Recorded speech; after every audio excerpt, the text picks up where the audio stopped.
আল্লাহ নিজে বলেছেন কোরআন শরীফে, লাইন শাকারতুম লাযীদান্নাকুম ওয়া লাইন কাফারতুম ইন্না আযাবি লাশাদীদ। আল্লাহ বলেন যারা আমার নিয়ামত পায়, আমার শুকর আদায় করবে, আমি তাদের জন্য নিয়ামত বাড়ায়া দিব। আচ্ছা, দুনিয়ার সবচেয়ে বড় নিয়ামত আখেরি নবী। আচ্ছা বলুন তো, এর চেয়ে বড় নিয়ামত কি আর আছে? যেই নবীর উম্মত হওয়ার জন্য নবী রাসূলগণ কাঁদতেন, কোত্থেকে পাইলেন? আদম নবীর জীবনী খুলুন। আদম নবী একদিন ওনার 120 জোড়া সন্তান। আদম নবী বলুন 100 কত জোড়া সন্তানের বাবা? চট্টগ্রাম আসেনি? 120 জোড়া সন্তানের বাবা যদি চট্টগ্রাম থাকে, তাই তো কমিশনার একাই, কারো কাছে আর যাইতে হইব না। আর সরকার যদি শুনে চট্টগ্রামে 120 জোড়া সন্তানের বাবা, এই সরকার বলবে তাকে তাড়াতাড়ি তালপট্টি পাঠাও। কারণ সরকারের পক্ষ থেকে নির্দেশ, আইন করা হয়েছে, ছেলে হোক মেয়ে হোক 13টাই যথেষ্ট। কয়টা? 2টা? ও আচ্ছা, আমি ভাবছিলাম 13টা কেনা। 2টার জায়গায় যদি 120 জোড়া হয়, বলুন তো তার উপায় কি? কিন্তু তখন তো মানুষ প্রথম মানব শুরু হলো আদম নবীর জীবন থেকে। মানব জীবন শুরু দরকার ছিল। আদম নবী এরকম 120 জোড়ার সন্তান সামনে নিয়ে ওয়াজ মাহফিল করে, ওয়াজ করতেছে। ওয়াজের সাবজেক্ট ছিল আখেরি নবী। সাবজেক্টটা কি? আচ্ছা, তখন কি নবী দুনিয়ায় আসছিল? আদম নবীর সাথে দেখা হয়েছিল? আদম নবী এই সাবজেক্ট নেওয়ার কারণ হলো, আদম নবী বলেন, আমি যখন বেহেশতের ভিতরে ছিলাম, আমি যেদিকেই তাকাইতাম খালি দেখতাম একদিকে আল্লাহ, আরেক দিকে ছিল মুহাম্মদ সাল্লাল্লাহু আলাইহি ওয়াসাল্লাম। যদি কোথাও লেখা থাকতো লা ইলাহা ইল্লাল্লাহ, পাশেই দেখতাম লেখা মুহাম্মাদুর রাসূলুল্লাহ। আদম নবী বলেন সাবজেক্ট আখেরি নবী, কারণ বেহেশতে যেই খেলা দেখছি রে, তোরা তো দেহস নাই, আমি দেখছি। ওয়াজ করলেন 3.5 ঘন্টা, সাবজেক্ট একটাই, আমাদের নবী। আদমের পরের নবী ওনার সন্তানদের মধ্যে ছিলেন হযরত শীশ আলাইহিস সালাতুস সালাম। শীশ নবী মাঝখানে দাঁড়ায়া বললেন, আব্বা আদম রাখেন, কি কবে আসবে আখেরি নবী?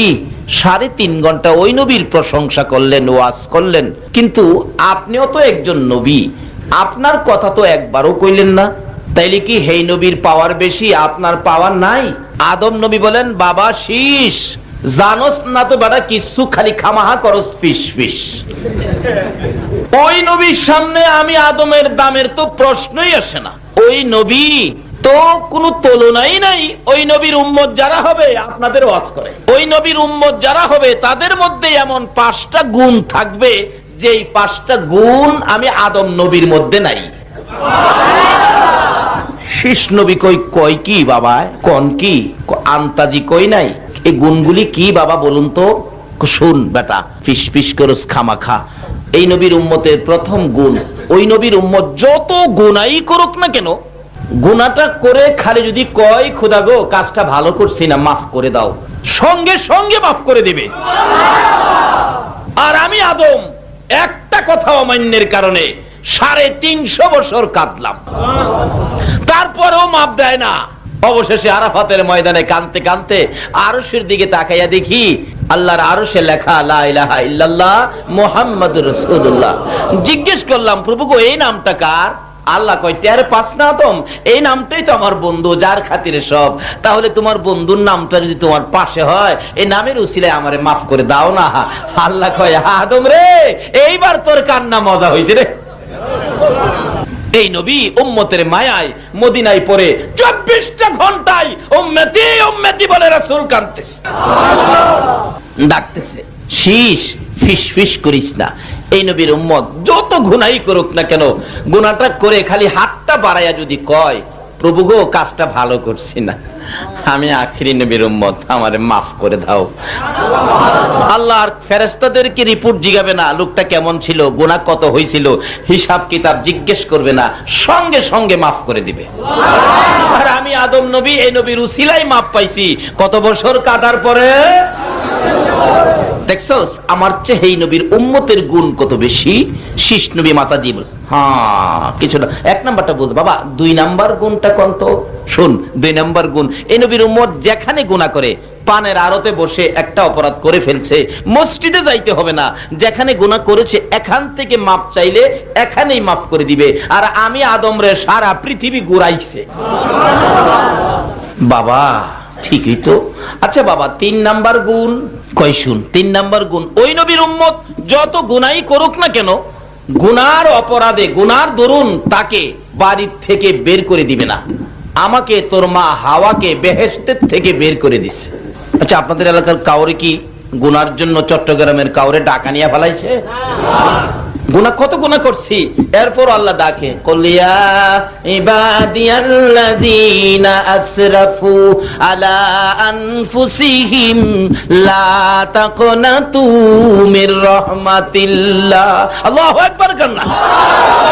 আমার আল্লাহ বলেন, বন্ধু বন্ধু গো, আমার বান্দারা কি গুনাহ করেছে?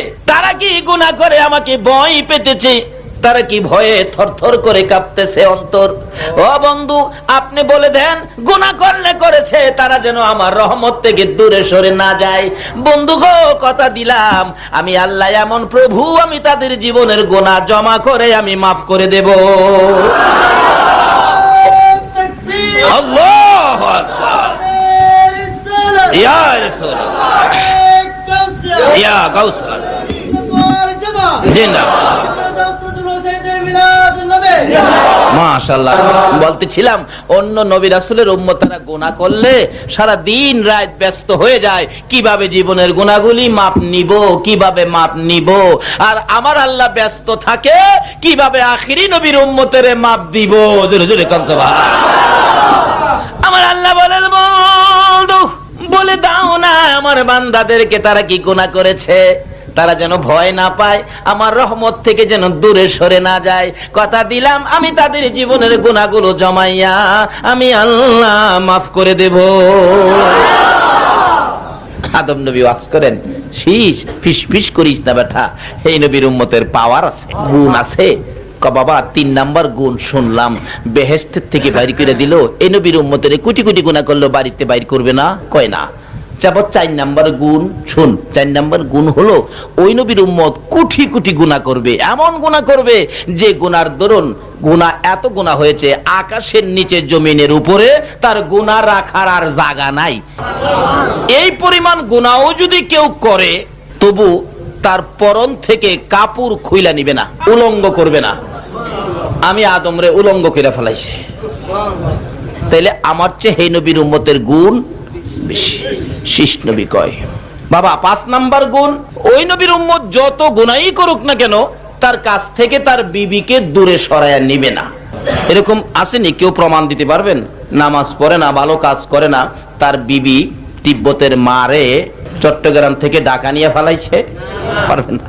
ওই আদম নবী ওয়াজ করতেছে, বাবা শীষ এই নবীর উম্মতের নবী তো তুলনাই নাই, নবীর উম্মতের অবস্থা দেখো না।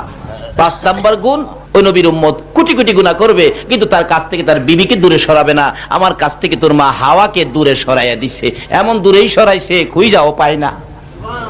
শীষ নবী কয় বাবা এবার বুঝে আসছে ওই নবীর উম্মতের তো গুণ। কয় খালি গুণ না বেটা, শুন আমি তো পাইতাম না, তোর আমলে যদি আখিরি নবী আইয়ে নবতি সাইরা এই নবীর উম্মত হয়ে যাইস। আসলে এরা এক ক্লাসে উম্মত হইয়া আসছে, কারণ সকল নবীর আইসা কালিমা পড়াইতেন। আদম নবী কালিমা পড়াইতেন লা ইলাহা ইল্লাল্লাহ আদামু সফিউল্লাহ। মুসা নবী কালিমা পড়াইতেন লা ইলাহা ইল্লাল্লাহ মুসা কালিমুল্লাহ। সকল নবীর কালিমা এই কিসিমের ছিল। যদি তাদেরকে জিজ্ঞেস করি আপনারা যে এই কালিমা পড়াইছেন, দাওয়াত দিলেন, কিন্তু আপনাদের কালিমাটা কি ছিল, নিজের কালিমা কি ছিল? সকল নবী রাসূলগণ বলবেন আমাদের কালিমা ছিল লা ইলাহা ইল্লাল্লাহ মুহাম্মাদুর রাসূলুল্লাহ। আজকে সেই নবীর উম্মত আমরা, আমাদের কথা আল্লাহ শুনবে না, শুনবে কার কথা? কিন্তু কিভাবে শোনাইবেন? রাস্তা দিছে নবী, আসুন না সামনে বাড়ি। কি বলেন, কষ্ট হইতেছে আপনাদের? কারণ রাস্তা তো অনেক হয়ে গেছে, আসুন আগে বাড়ি দেন না। এই নবীর প্রেমের আত্র দিলে লস হবে না তো, লাভই হবে, বরং জাহান্নামের আগুন। শীষ নবী মাঝখানে দাঁড়ায়, বাবা এটা বুঝলাম। আরেকটা প্রশ্ন রাখি। কি প্রশ্ন? আপনারে বলে ফেরেশতারা সেজদা করছিল, কাহা করছিল, তো আখিরি নবীরে কি ফেরেশতারা সেজদা করব? পয়েন্ট। আদম নবী হাসে আর কে, বেটা শীষ কিছুই বুঝোস না, খালি করস ফিস ফিস। আরে সেজদা তো করছে আমারে, আসলে হাকিকতে আমারে করে নাই। আমরা নামাজ পড়ি মসজিদে, সেজদা করি পাকাই। আচ্ছা আসলে কি মসজিদের ওয়ালকে সেজদা করি আমরা? সেজদা করি কাকে? মসজিদে সেজদা, কিন্তু আসলে মসজিদ কেনা, সেজদা করি কাকে? এবার আদম নবী কয়, বেটা শীষ সেজদা করছে আমারে, তোরা দেখছস বা শুনছস, কিন্তু হাকিকতে সেজদা আমারে করে নাই। যেদিন ফেরেশতারা সেজদা করেছিল এদিন আমার কপালে আখিরি নবীর নূরে মুহাম্মাদি জুলাইত ছিল। হাকিকতে নূর আখিরি নবীর নূর মুবারককে সেজদা করেছে, আমাকে নয়। আর ফিস ফিস করিস না, আমি পাইতাম না, তুই পাইলে উম্মত হয়ে যাইস। যাই হোক, শীষ থেকে শুরু করে একের পর এক আস্তে আস্তে আস্তে আস্তে এই দরখাস্ত হযরত ঈসা আলাইহিস সালাতু সালাম পর্যন্ত পৌঁছে গেছে। ঈসা নবী একদিন যাইতেছে, এক পাহাড়ের নিচ দিয়ে হাঁটতেছে আর বলতেছে, খোদা গো, আমি তো এই যুগে একজন বুজুর্গ, তোমার নবী আলাকা, হ্যাঁ নবী হিসাবে তো তুমি বুজুর্গ, আমার মতো বুজুর্গ মনে আর এই জগতে নাই। আল্লাহ কয়, ঈসা নাই? আচ্ছা সামনে বারো। যা দেখি বিরাট বড় এক সাদা পাথর। জিজ্ঞেস করলেন, প্রভু গো এই পাথরটা? কহ, এটা একটা পাথর। এটা কি ব্যাপার, কি এত বড় পাথর? তোর কোনোদিন দেখি নাই, এত সাদা এত সুন্দর।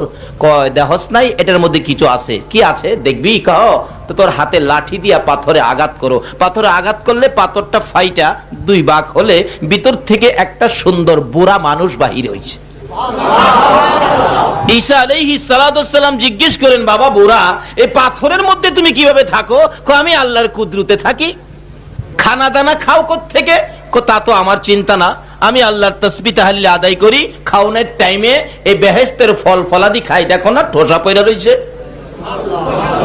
ঈসা নবী কই, প্রভু গো, ভাবছিলাম আমি বুজুর্গ, এখন দেখি আমার চেয়ে বুজুর্গ আরো। বাবা এই বেহেশতের ফল ফলাদি পাথরের ভিতরে বসে খাও, তাতে তুমি খুব বড় বুজুর্গ, আমার চেয়ে বুজুর্গ দেখা যায় তুমি। আচ্ছা এখানে কত বছর যাবত তুমি এইভাবে কাজ করতেছ আর খাইতেছ? বুড়া কয়, বাবা আমি 400 বছর যাবত এখানে খাইতেছি। হাই হাই বাবা, তুমি এত বড় বুজুর্গ, তুমি 400 বছর যাবত এইভাবে পাথরের ভিতরে থেকে বেহেশতের ফল ফলাদি খাইতেছো, তাই তো আমার চেয়ে বেশি বুজুর্গ তুমি। বাবা তুমি তো খুব বড় বুজুর্গ। বুড়া হাসে আর কয়, বাবা রে, বুজুর্গ আমি বড় না, আমার চেয়ে আরো বড় বুজুর্গ আছে। ঈসা নবী কই, কে? কই, এমন এক নবী আইতেছে, এই নবীর উম্মত যারা হইতে পারবে, আমি বুড়া 400 বছর এই বসে ইবাদত করে যে বুজুর্গি হাসিল করেছি, ওই নবীর উম্মতেরা এক রাত্রের ইবাদতে এর চেয়ে বেশি বুজুর্গি হাসিল করবে। ঈসা নবী কয়, খোদা গো, আর ছাড়তাছি না, আমারে এই নবীর উম্মত না করে পারবা না। ছাড়তে আসি না, কান্দা শুরু করছে। আল্লাহ কয়, যা, তারে কবুল করলাম, সশরীরে এই সাকের টাইন আকাশে উঠাইছে, আবার দুনিয়াতে দিবে আমাদের মতো আপনাদের মতো আখিরি নবীর উম্মত বানায়া। ঈসা নবী কয়, আমার নবুয়তি দরকার নাই, এই নবীর উম্মত হইয়া যায়। জোরে জোরে কোন সুবহান। ঈসা নবীর উম্মতের একদিন বলে, যেমন আদম নবীর উম্মতেরা বলছিল, ঈসা নবীর উম্মতেরা বলতেছে। ইনজিল কিতাবের ঘটনা, ইনজিল কিতাবের মধ্যে আছে। ইনজিল কিতাবে একদিন ঈসা নবী ওয়াজ করতেছেন, সাবজেক্ট ছিল আমাদের নবী। এমন সময় একজন বলতেছেন, উম্মত বলতেছেন, হে নবী ঈসা, এইভাবে আখিরি নবীর প্রশংসা করতেছেন, তাহলে কি আখিরি নবীর সামনে কি আপনি ঈসা নবীর দাম নাই? ঈসা নবী বলেন, শুন বেটা, পেটপিটি করস, আখিরি নবীর সামনে আমি ঈসা নবীর দাম কত? আখিরি নবী যদি স্যান্ডেল মুবারক পায়ে দিয়া বসে থাকে, আখিরি নবীর পাও মুবারকের স্যান্ডেলটা খোলার ক্ষমতা আমি ঈসা নবীর। আজকে সেই নবীর উম্মত করে যে আল্লাহ আমাদেরকে বসিয়েছে, আপনারা কেমন ভাগ্যবান মায়ের সন্তান। তার সাথে সাথে আমরা সেই আল্লাহর শুকর আদায় করেছি যে আল্লাহ আমাদেরকে এই নবীর উম্মত করে বিনা কান্দায় বিনা দরখাস্তে কান্নাকাটি ছাড়া আখিরি নবীর উম্মত করে এরকম একটি মাহফিলে নবীর পক্ষে এই সময় দেওয়ার জন্য আমাদেরকে কবুল করেছেন। বলুন তো আল্লাহ কাজটা ভালো করেছে না খারাপ করেছে? সেই জন্যই তো আমরা আল্লাহর শুকর আদায় করেছি। আল্লাহ বলছেন, যারা আমার শুকর আদায় করে আমার নিয়ামত পায়া, আমি তাদেরকে নিয়ামত বাড়াইয়া দেই। আচ্ছা বলুন তো, নিয়ামত বাড়াইয়া দিলে আল্লাহর নিয়ামত, নবীজি ব্যতীত এর চেয়ে দামি নিয়ামত আর আছে? আর আছে? মা আমেনা বললেন, যেদিনে রাহমাতাল্লিল আলামিন নবী দুনিয়ায় আসছে, আমি আমেনা কোলে নিয়ে বারবার খালি তাকায় দেখতেছি, খোদা গো, এটা দিয়ে আমারে সোনার পুতুল বানাইয়া দিছো, এটা দিয়ে আমারে নূরের পুতুল বানাইয়া দিছো। আল্লাহ গো, যদি আজকে তার বাবা থাকতো, না জানি কত খুশি হইতো। এমন সময় দেখি একটু অন্ধকার অন্ধকার দেখা যায়। আমেনা বলেন, তাকাইয়া দেখি উপরে দিয়ে দুইটা পাহাড় একত্রিত হয়ে গেছে, একটা গেট হয়ে গেছে। এবার লক্ষ্য করে দেখি আমার কুলের সোনার পুতুলের দিকে খানায় কাবা মাথা নত করে আমার সন্তানের দিকে সেজদা জানাইতেছে। এর চেয়ে বড় নিয়ামত বলুন আর কি হতে পারে? যেই নবী না হইলে খানায় কাবা হতো না, মসজিদ মাদ্রাসা হতো না, আরশ কুরসি লৌহ কলম হতো না, কুল কায়নাতের কিছুই হতো না, জান্নাত হতো না, জাহান্নাম হতো না। এই নবী পাওয়ার পরে বলুন এর চেয়ে আরো বেশি নিয়ামত পাওয়ার আছে কিনা? তাই আমরা শুকর আদায় করলাম আল্লাহর। বলুন কার? আল্লাহ নিয়ামত বাড়াইয়া দিবে। খোদা গো, আর কত বাড়াইবা? এই নবী পাওয়ার পরে আর নিয়ামত আমরা আর দরকার নাই। আল্লাহ কয়, এই নবী পাওয়ার পরে তোমরা প্রথম নিয়ামত কি? এক ডাকে তোমরা আমি মাফ করে দিলাম। এরপরেও কি করে আমার নবী একদিন খুব কাঁদতেছেন। আল্লাহ জিগাই, বন্ধু গো, সব সময় তুমি খালি কাঁদো, ব্যাপারটা কি বলো না? খোদা গো, আমি কাঁদি, অন্যান্য নবী রাসূলের উম্মতেরা আছে, তারাও গুনাহ খাতা আছে, অপরাধ আছে। আমার উম্মতেরা যদি গুনাহ করে, অপরাধ করে, এই হিসাব কিতাব যদি হাশরের জমিনে প্রকাশ হয়, অন্য নবী রাসূলের উম্মতেরা বলবে আখেরি নবীর উম্মতেরও অপরাধ আছে, তাহলে আমি লজ্জা পাবো। আমাকে খুশি করার জন্য আপনি কিছু করতে পারেন? আল্লাহ কয়, বন্ধু গো, সকল নবী রাসূলের চেষ্টা ছিল আমাকে খুশি করবে, আর আমি আল্লাহর ইচ্ছা হলো আপনাকে খুশি করব। আমার নবী বলেন, প্রভু যদি আমাকে খুশি করতে চাও, আমার একটা দাবি মেনে নাও। কি দাবি বন্ধু? হলো হাশরের জমিন যেদিন কায়েম হবে, হিসাব কিতাব যেদিন শুরু হবে, হিসাব শুরু হওয়ার আগে আমার গুনাহগার উম্মতের গুনাহগুলো, আমার উম্মতের গুনার খাতাগুলো সবগুলো আমি নবীর হাতে উঠাইয়া দিবানি। সবগুলো আমার হাতে দিবানি। আমার আল্লাহ জিজ্ঞেস করেন, বন্ধু গো, এইগুলি সব তোমার হাতে নেওয়ার জন্য কেন চাইলা? চাইলাম আমার বন্ধু, ও বন্ধু শুনো, আমার গুনাহগার উম্মতের গুনার খবর যেন অন্য নবী রাসূলেরা জানতে না পারে। আমার আল্লাহ বলেন, বন্ধু এই দরখাস্ত যখন করেছো, তোমাকে খুশি করার জন্যই আমার পক্ষ থেকে জবাব নিয়ে যাও। ও বন্ধু, তোমার উম্মতের গুনার খবর অন্য নবী রাসূল জানবে দূরের কথা, আমি তোমাকেও জানতে দিব না। গোপনে গোপনে তোমার উম্মতের গুনাহ আমি আল্লাহ ক্ষমা করে দেব। এই নবী পাওয়ার পরে বলুন আরো কি বেশি পাওয়ার দরকার আছে? এই নবী পাইলে আর কিছু লাগে? কিভাবে পাবেন এই নবী? বিপদে আপদে কিভাবে পাবেন? রাস্তাটা কি? মাওলাকে ডাক কিভাবে শোনাবেন? এটার জন্য আসুন সামনে বাড়ি। আল্লাহ বলেছেন, যারা আমার নিয়ামত পায়া আমার শুকর আদায় করে, আমি নিয়ামত বাড়াইয়া দিব। আর যারা আমার নিয়ামত পায়া নাশুকুরি করে, কুফুরি করে, আল্লাহ ধমক দিয়ে বলছেন, ইন্না আযাবি লাশাদীদ, নিশ্চয়ই আমার আযাব তাদের জন্য বড় শক্ত। আল্লাহ যদি কয় আযাব শক্ত, কেমন শক্ত হবে? নরম আযাব দেখেন না, নরম, যেটা সবচেয়ে নরম, দুর্বল। নমরুদের জিগান, নমরুদ বলছিল, ইব্রাহিম তোমার খোদার সাথে আমার যুদ্ধ। ইব্রাহিম কয়, নমরুদ ঠিক আছে যাও। লোক লস্কর নিয়ে, তুপ কামান নিয়ে, তরবারি নিয়ে মাঠের মধ্যে বসে ডাকতেছে, ও ইব্রাহিমের খোদা আসো শক্তি থাকলে। নাউজুবিল্লাহ কোন? এটা কার বাক্য? নমরুদের। কোন কার বাক্য? ও ইব্রাহিমের খোদা আসো শক্তি থাকলে। ইব্রাহিম হাসে, সারাদিন বসে রয়েছে, বিকাল হয়েছে, কোন সারা শব্দ পায় না। নমরুদ কয়, ইব্রাহিম তোমার খোদা বুঝি ভয় পায়, আসে না, লুকায়ে রয়েছে। এই সৈন্যের সেনাপতি জি, একটা তীর মারো আকাশের দিকে, আকাশেও থাকতে দিব না, শেষ করে লাম। তীর মারছে আকাশের দিকে, আল্লাহরে মারতো। আরে হারামজাদা যদি এইটা না করতো, আজগা মশাই আমরা খায় না। মানে আল্লাহ বলছে, আল্লাহ নাশুকুরি করলে আযাব শক্ত। শক্তটা নরমটা বুঝাইতেছি কত কঠিন, আর শক্ত জানি কত বড়। তীর আকাশের দিকে মারলে আল্লাহ কয়, ও ফেরেশতারা হের বড় শোক আমারে মারতো। একটা পাখি ধইরা জব কইরা তীরের আগায় কিছুটা রক্ত লাগায় দাও। তীরের মধ্যে রক্ত লাগায় দিলে তীর তো খালি যায় না, নিচে আসবে না, আবার আসতেছে, নিচে পড়ছে, দেখে তীরের আগায় রক্ত। হায় হায় ইব্রাহিম, আর কারে আল্লাহ ডাকবা? শেষ। ইব্রাহিম হাসে, আচ্ছা চলো চলো জায়গা, যুদ্ধ শেষ, আল্লাহ শেষ। আল্লাহ কয় হেরে অহনার সারণ যায় না। এটা ছোট্ট আযাব, শক্ত না কিন্তু, ছোট্ট নরম। পাঠাইছে বিমান বাহিনী, ভুন ভুন ভুন ভুন ভুন ভুন ভুন ভুন ভুন ভুন করে আইতাছে নি ভুন ভুন। নমরুদ কয় কি ব্যাপার, বুনবুনি কিসের? আইসাই ইঞ্জেকশন শুরু করছে। কিছুদিন আগে, কয়েক বছর আগে একটা মশার নাম শুনছিলাম। এটা কি আপনারা চট্টগ্রামবাসী শুনছেন? মশাটার নাম কি? আসলে ওই তখনকার মশাটা ডেঙ্গু মশাই ছিল, কিন্তু তখন মানুষের নাম জানতো না। বলে হুজুর ইদানিং যে ডেঙ্গু আবার আইলো, তার কারণ কি? তাহলে বোঝা গেল নমরুদের যে খাসিলতা ছিল, এই খাসিলতের কিছু রোগ বুঝি আমাদের মধ্যে, এই জন্য আবার এইটা কিছু ছাড়ছে।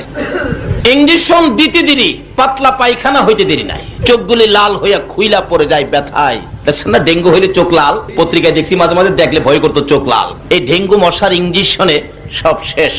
নমরুদ কয় ব্যাপারটা কি? নাক ফোলার চোখ গোড়া, ব্যাপারটা কি? ব্যাপারটা কি? পিছনে ন্যাংরা ছিল একটা। হ্যাঁ কয় খোদা গো, আমার পায়ের অবস্থাটা ভালো না, দৌড়ের গতি তেমন দ্রুত না, আমি পারলাম না তোমার দুশ্মনের সাথে কিছু করতে। আল্লাহ কয় তোর জন্য বড়টা রাখছি। কোনটা রাখছে? আরো জোরে কোন কোনটা? একবারে ডাইরেক্ট বিমান ছাড়ছে, নাকে দিয়া ডুইকা মস্তকে যায় ল্যান্ড করছে। বৈশা কয় ভালো জায়গাটাই পাইছি, বাঙ্গা পাওটা নাড়া দিলে মস্তক বাড়ি লাগে, এমনি চুলকানি উঠে। থাপ্পড় দিলে মশা কয় ব্যাপার কি, আমার বিরুদ্ধে আন্দোলন করে কে? পাওটা থামায়, আবার যখন থাপড়া বন্ধ করে পাও নাড়ায়, আবার শুরু। একজন মানুষ রাখছে নমরুদের মাথায় থাপড়াইতো। এই কিছুক্ষণ থাপড়ায় কয় স্যার আমারে মাফ করেন, চাকরি আমি করতাম না। কেন? কয় আমার হাতে আর কোলায় না। কথাইলে কি করবে? কয়েকটা কিছু দিয়া দে, রইছে কাঠের গইরা, কাঠদা বাড়ি দিলে মাথায় ব্যথা পাই। কয় না রে, সইতে পারি না। তা কি করবো, কি দা দিমু? কোন নরম কিছু আছে? কয় আমার পায়ের স্যান্ডেলটা আছে। কয় মার স্যান্ডেল দিয়া। আচ্ছা স্যান্ডেলটা কারবারটা কি ভালা? আল্লাহর সাথে দুশ্মনী কইরা তার ভাগ্যে কি আইলো? স্যান্ডেল। স্যান্ডেলের বাড়ি এমন বাড়ির বাড়ি না, বাইরাইতে বাইরাইতে মাথা দুই ভাগ, দুনিয়ার থেকে বিদায়। স্যান্ডেলের বাড়ি খায়া আল্লাহর সাথে দুশ্মনী কইরা, কিন্তু এই দুশ্মনী করার কারণে হারামজাদা আজকে দুই মশা আমরারে কামড়ায়। আচ্ছা এইটা না করলে কি আল্লাহ মশা ফাড়াইতো? হারামজাদা কোথা বদমাইশ। হেরে ফাইলে কি কর, ফিরাইতেন না? আচ্ছা নমরুদরে ফাইলে বেশি ফিটাইবেন না আমার নবীরে যে কষ্ট দিছে আবু জাহেল্লারে ফাইলে বেশি ফিটাইবেন? কে কে ফিটাইবেন আবু জাহেল্লারে দেখি?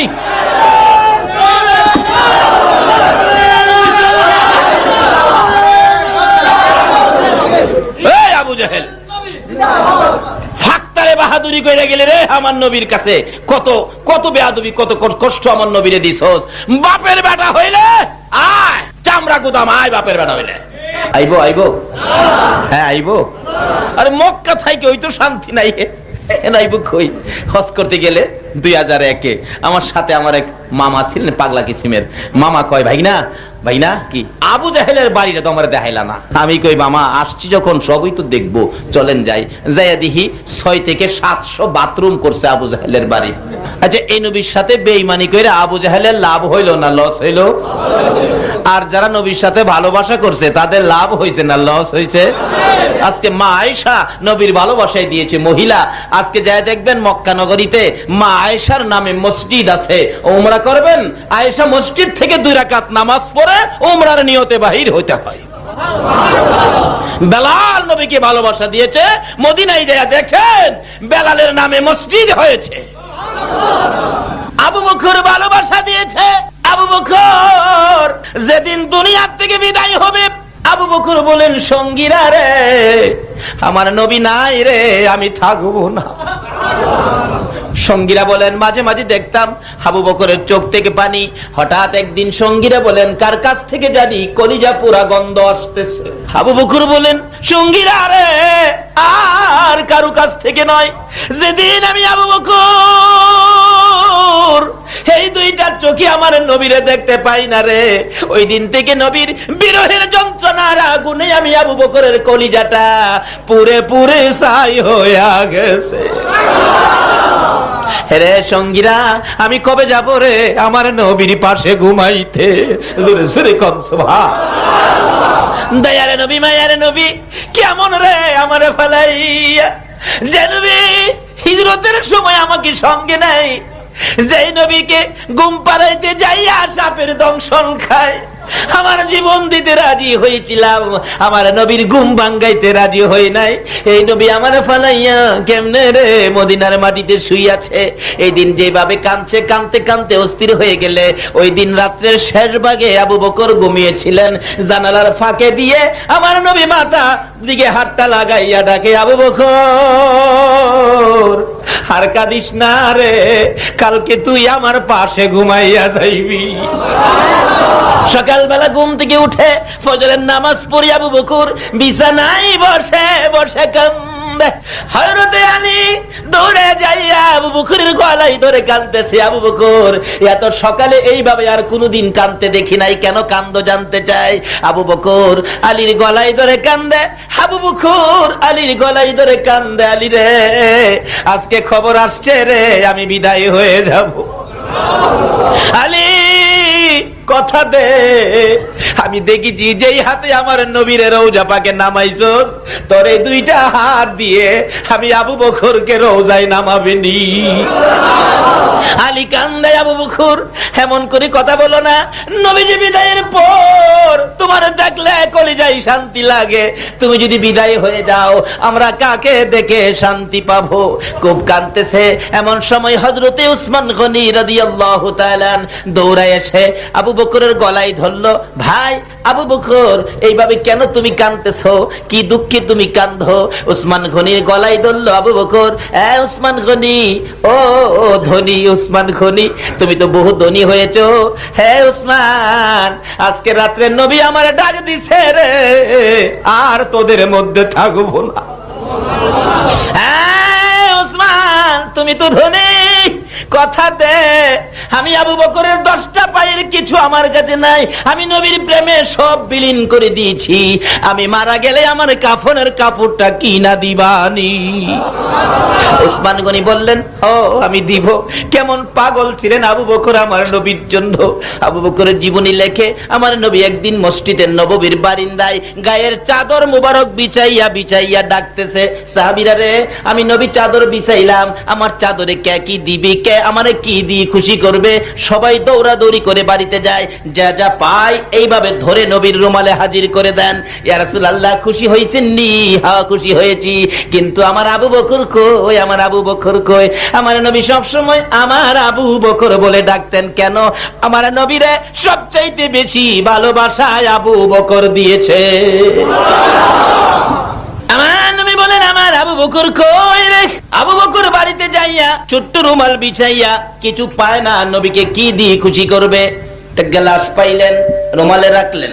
চা কাপ পাইলেন, রুমালের মধ্যে রাখলেন। চামিচ পাইলেন, রুমালের মধ্যে রাখলেন। একটা ল্যাম্প কুপি বাতি পাইলেন, রুমালের মধ্যে রাখলেন। আবার খুঁজে খুঁজে দেখে কিছু পাওয়া যায় কিনা।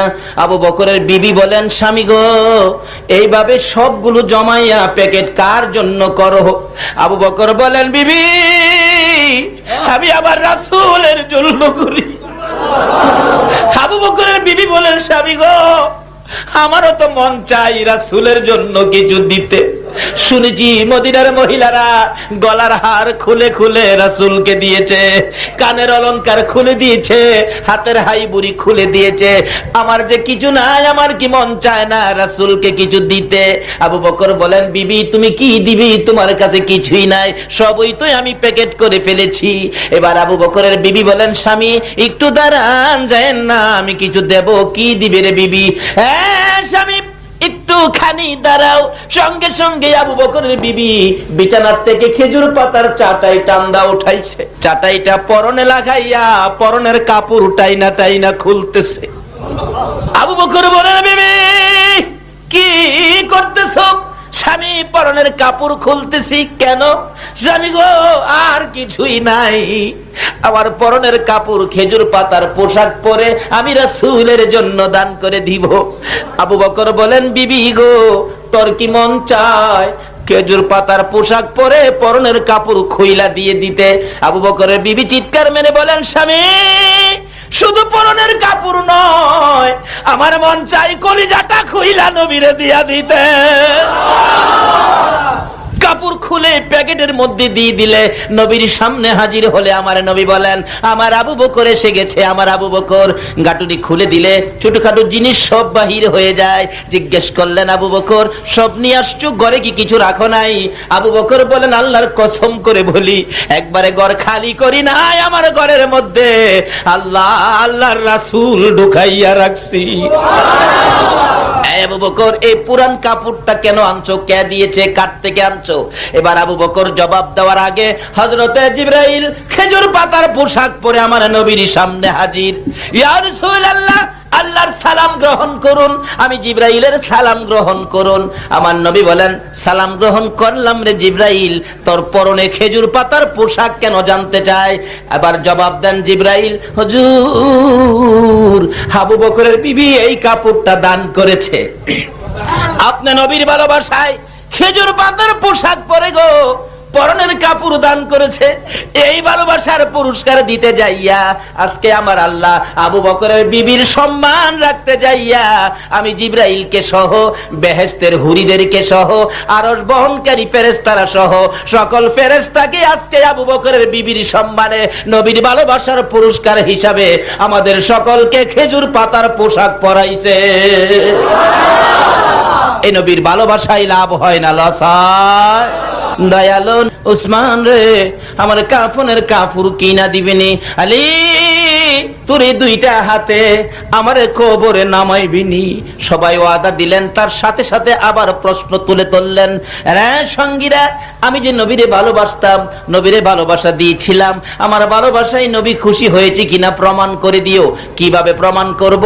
আমাকে মৃত্যুর পরে গোসল দিয়ে কাফন পরাইয়া জানাজা শেষ করে আমার লাশটুকুন নবীজির রওজার পাশে রাইখা তোমরা একজনের ডাক দিবে, নবীকে আমারে কোথায় দাফন করবি? নবী যদি বলে আমার পাশে দাফন করো, তাহলে মনে করবি আমার ভালোবাসায় রাসূল খুশি হয়েছে। সঙ্গীরা, এইটুকু কাজ তোরা করবি কিনা? সবাই ওয়াদা দিলেন করব। লম্বা ঘটনা যাই না ওদিকে। আবু বকর মৃত্যুবরণ করলে গোসল দিয়ে কাফন পরাইয়া জানাজা শেষ করে নবীজির পাশে রাইখা হযরতে আলী রাদিয়াল্লাহু তাআলা আনহু ডাকতেছে, আল্লাহর নবী, দয়ার নবী গো, তোমার গোলাম আবু বকর পায়ের নিচে হাজির, বলুন কোথায় দাফন করব? কোনো আওয়াজ নাই, শব্দ নাই। হ্যাঁ দয়ার নবী, আপনার হিজরতের সাথী, রাতের সাথী, দিনের সাথী, সুখের সাথী, দুঃখের সাথী আবু বকর আপনার পায়ের নিচে হাজির, বলুন আপনার গোলাম আবু বকরকে কোথায় দাফন করব? কোনো জবাব নাই। তিনবারের মাথায় খুব কাঁদতেছে হযরতে আলী রাদিয়াল্লাহু তাআলা আনহু। এমন সময় হাজার হাজার সাহাবীরা দাঁড়িয়ে ছিল, দেখে নবীজির রওজা খানি থরথর করে কাঁপতেছে। কি ব্যাপার, কি হলো? হঠাৎ করে দেখি রওজা পাকের ভিতর থেকে হায়াতুন নবী, জিন্দা নবী ডাকতেছে মায়ার সুরে, আলী, আলী রে, কই রে আমার আবু বকর? দে দে আমার আবু বকরকে আমার পাশে দাফন করে দে। মদিনায় যায় দেখবেন আমার নবীর পাশে ভালোবাসার পুরস্কার হিসাবে আবু বকর রওজার পাশে ঘুমাইয়া রইছে। বলুন, ভালোবাসলে লাভ হয় না লস হয়? যাই না ওদিকে, লম্বা হয়ে যাবে। আসুন আলোচনার দিকে যাই।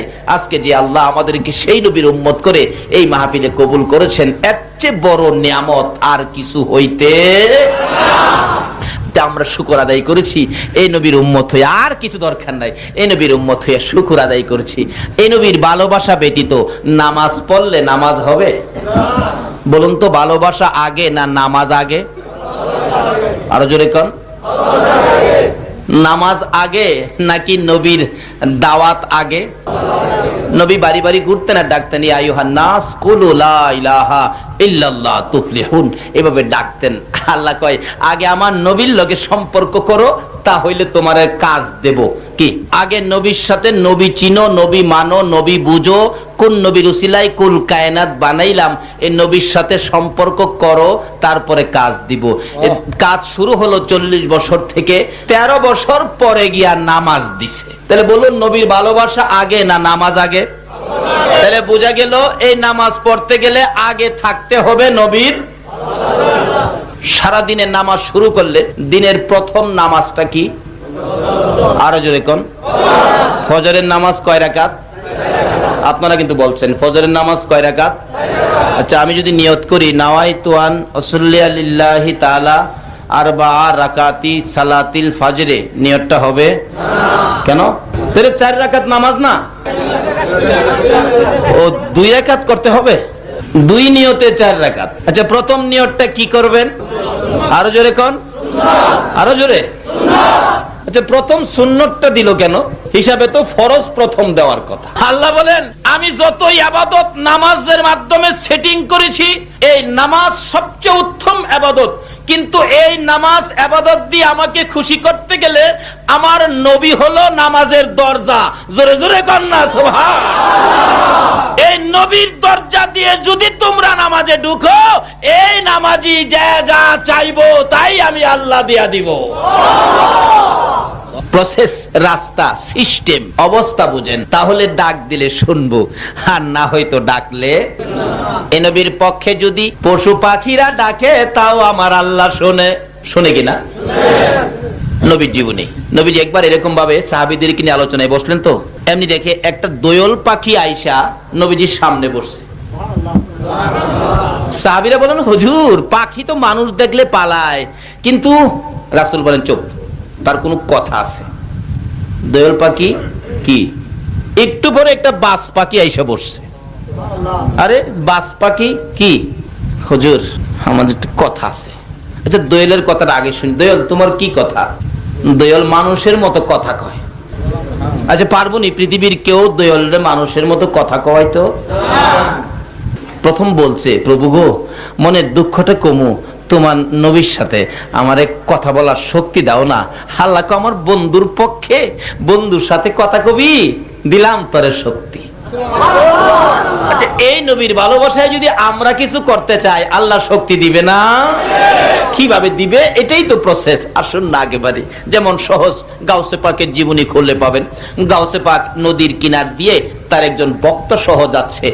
একটু গেলে দেখে একটা মহিলা, অনেক মহিলারা নদীর থেকে পানি বুড়াইয়া নিতেছে, কিন্তু একটা মহিলা নদীর পানি কলসি বুড়াইয়া বালুর মধ্যে রেখে হাও মাও করে কাঁদতে থাকে। জিজ্ঞেস করলেন গাউসে পাক, এই ভক্ত, দেখো তো মহিলাটা কাঁদে কেন?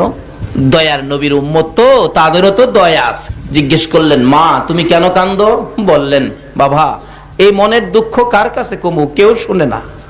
এই দুঃখ কেউ শুনে না। এই দুঃখ, আমার একটা ছেলে ছিল, বিয়ে করার জন্য নদীর ওই পারে পাঠাইছিলাম, কিন্তু ঘূর্ণিঝড়ে ধরে বরযাত্রী সহ আসার সময় ছেলের বউ সহ নিচ্ছিন্ন হয়ে গেছে, মিসমার হয়ে গেছে। বাবার লাশটা পর্যন্ত পাইলাম না। বলুন তো, মা লাশ পাইলেও মা এটারে আনজায়া ধরে কিনা? আমার জানা ঘটনা, একবার অ্যাক্সিডেন্ট হইল, ছেলে অ্যাক্সিডেন্টে লাশ বাড়িতে আনলে সবাই দেখতেছে। মা বলেন, কার লাশ? তোমার ছেলে। একবারে সমস্ত শরীর রক্তে, মস্তক সিটা রক্ত শক্ত, একবারে দেখলে মানে খারাপ লাগে। এরকম অবস্থায় সকলের কাছে খারাপ, কিন্তু মা দৌড়াইয়া যাইয়া এইভাবে আনজাইয়া ধরছে, বুকের সাথে লাগাইয়া মা দুইটা গালে চুমাইতেছে। বাবা রে, মায়ের কলিজা পাঠাইয়া কই রওনা হয়েছো। এমন একটা দয়া সন্তানের জন্য মার আছে কিনা বলুন?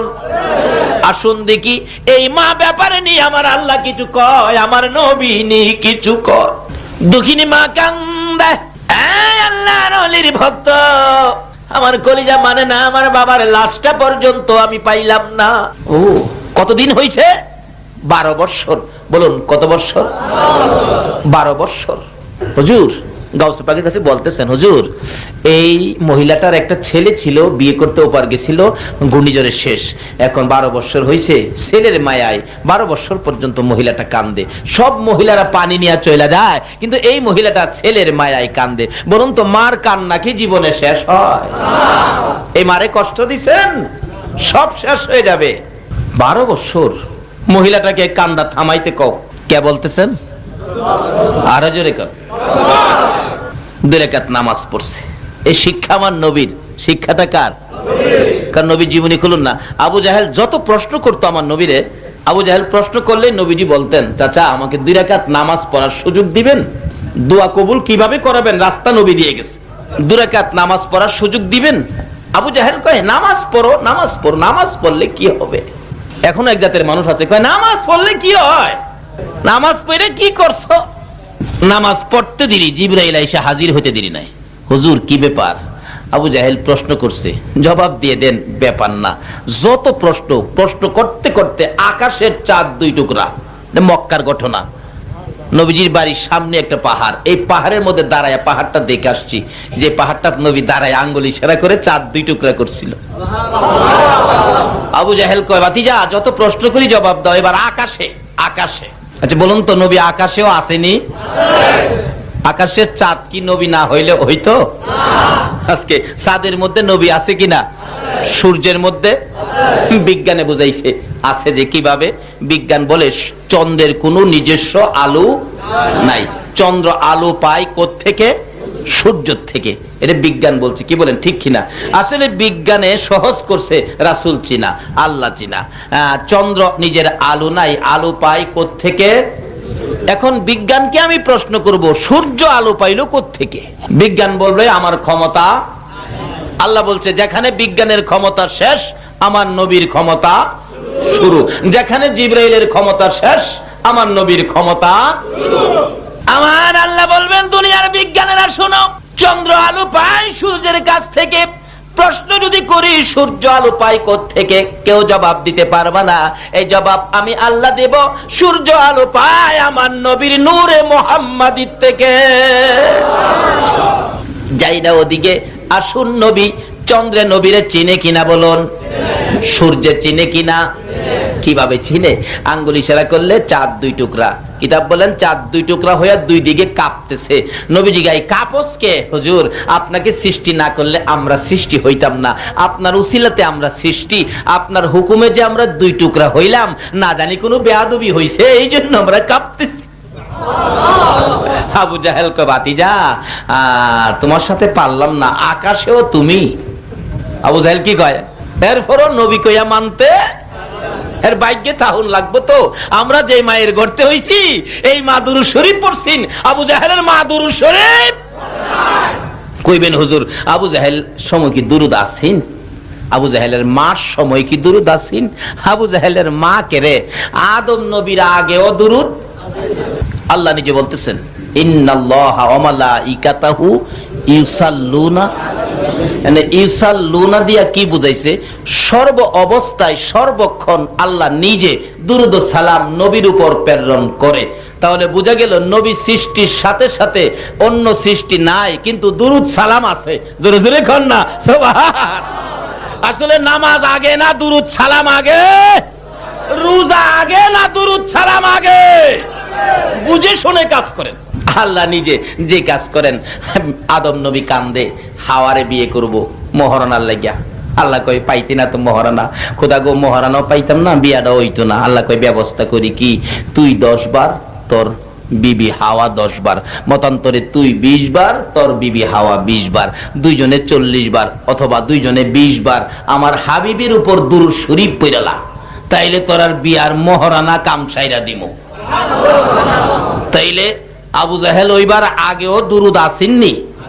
আবু জাহেলের মা জন্মের আগেও দুরূদ আসেন, কিন্তু হারা পড়ে নাই, ভাগ্য হয় নাই।